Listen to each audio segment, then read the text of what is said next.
ఇది వచ్చేసి మనకి రోలులో రోకలి ఎట్లా దింపాలి.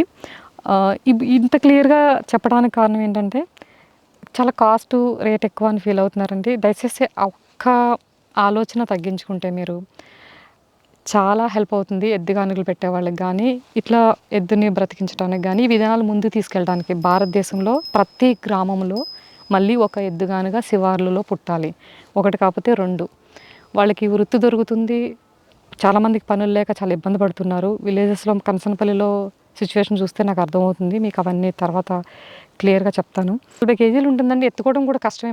మనకి 40 కేజీస్ మోసే కెపాసిటీ తగ్గిపోతూ ఉంది. ఇంతకుముందు అయితే ఈజీగా తీసేవారు వీటిల్ని. పాపం వీళ్ళు ఇది 3 టైమ్స్ తీయాలి, ఇందులో పెట్టాలి. చాలా విసుగొచ్చేస్తది. అయినా కూడా మంచి ఆయిల్ బయటికి తీసుకొచ్చి అందరికీ ఇవ్వాలి. ఈ విధానం తెలియాలి. కష్టపడితేనే ఫలితం ఉంటుందండి. కష్టే ఫలి.